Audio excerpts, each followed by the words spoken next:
Bonjour, c'est Mickaël, alias Ster pour Dualité Média. Alors donc comme j'ai dit, donc je m'appelle Mickaël, j'ai 34 ans, je suis à mon compte depuis 2 ans en tant que graffeur. Voilà, je fais également de l'illustration et de la peinture comme cette toile par exemple.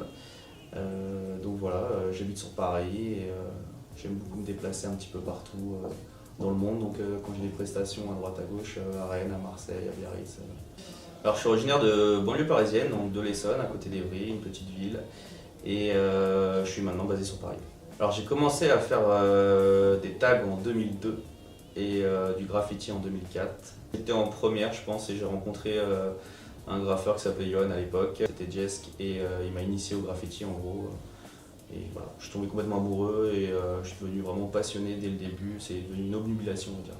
Alors mon style de graffiti, en fait je fais plusieurs choses. Donc quand je fais vraiment des lettrages, ce que j'ai commencé à faire, c'est plutôt du style on va dire ancien, un peu plus wild style avec des flèches, des bubbles, ce genre de choses qu'on retrouve un petit peu dans le graffiti des années 90 on va dire. Et ce que je fais maintenant plus sur toile comme on peut voir à côté par exemple c'est plutôt le mouvement post-graffiti on va dire. Donc c'est prendre l'énergie du graffiti et le transformer sur quelque chose qui est un peu plus abstrait. Donc voilà, donc même si c'est quelque chose qui paraît abstrait aujourd'hui, par exemple ça reprend mes lettres, mes mouvements, ma signature.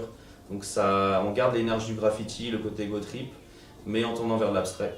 L'inspiration, pour moi, elle vient de partout, mais vraiment partout. Donc quand je suis dans la rue, je regarde tout ce qui se fait. Et ça peut être une publicité, ça peut être une paire de baskets. Ma première inspiration, en fait, c'est la couleur. Et en général, je tombe amoureux d'un composé de couleurs. Et à partir de ça, ça va me donner de l'inspiration pour travailler mes toiles et mes peintures. Alors des artistes avec lesquels j'aimerais bien travailler, il y en a à la fois beaucoup et à la fois il y a des artistes qui m'inspirent mais je sais pas si je voudrais travailler avec eux parce que soit nos univers ils peuvent se rapprocher on va dire. Mais je dirais en tout cas des artistes qui sont inspirants pour moi, je parlerais de Ilk, je parlerais de Supakic, de Grums. Voilà, ces artistes qui sont dans le graffiti à la base et qui ont développé leur style maintenant.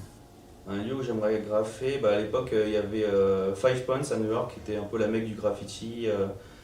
Et quand j'y suis allé en 2013, en fait, c'était le spot qui était en destruction. Donc malheureusement, c'est un spot qui n'existe plus et qui était pourtant considéré comme voilà, la mecque du graffiti. Donc j'ai pas un Brooklyn quand même, et c'était un plaisir de venir un peu sur les terres où sont nés le graffiti, ou en tout cas où s'est développé le graffiti. Je pense que j'aimerais bien aller sur d'autres univers plus tard, pourquoi pas de la sculpture ou voilà, travailler un petit peu en relief ce que je fais aujourd'hui, amener du volume. Je suis plutôt fier de mon parcours effectivement. Alors j'ai un parcours qui est passé un peu par différents chemins. Donc j'ai fait une école de commerce, j'ai commencé dans le textile, dans le streetwear pendant 2 ans, je suis allé après dans la grande distribution. Et je pense que je suis surtout fier en fait de ma coupure où je me suis dit bon allez je repars sur quelque chose qui me passionne. Vraiment je me lance et on verra bien ce que ça donne. Et voilà depuis 2 ans j'ai plutôt que des bonnes surprises. Donc voilà, je suis fier parce qu'aujourd'hui je suis heureux de ce que je fais et ça fonctionne et je vis de ce que j'aime. Donc je suis fier de ça. Voilà, j'ai envie de continuer de développer toujours ça, mais en tout cas je suis fier de ce que j'ai fait. Difficile, en fait moi je peux parler que pour moi, donc je sais pas, je pense que je me suis mis dans les conditions pour réussir. C'est-à-dire que je me suis mis à mon compte à 32 ans, donc déjà j'avais une épargne qui me permettait d'être à l'aise pour débuter mon activité. J'ai pas eu un investissement énorme, si j'ai acheté une tablette à 1000 € on va dire. Mais c'est peut-être mon seul investissement. Après, les bombes de peinture, c'est des choses que je facture sur les prestations. Donc, j'ai pas plus de base que ça. Et un site internet, voilà, donc qui m'a coûté peut-être 180 €. Donc, l'investissement n'est pas énorme. J'avais une épargne qui me permettait de me dire voilà, si pendant un an je fais pas d'argent, ça me permet de lancer mon activité. Et finalement, c'est bien parti dès le début. Donc, voilà, pour moi, je trouve pas ça difficile parce que je suis dans une situation où j'ai pas de famille à gérer, j'ai pas d'emprunt à droite à gauche, donc voilà. Pour moi, je trouve pas ça difficile. Maintenant, ça peut être quelque chose un peu compliqué pour certains, mais je pense qu'il faut se mettre les bonnes dispositions. Je pense qu'il faut faire surtout.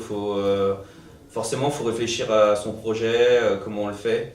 Mais je vois aussi des gens autour de moi qui essayent de faire des choses, mais qui se posent trop longtemps, qui réfléchissent trop longtemps. Et je pense qu'à un moment, il faut être dans le concret, il faut essayer. De toute façon, voilà, pour avoir raison, pour être sur la bonne voie, il faut aussi le côté pratique, il faut confronter ses idées aux personnes, au marché.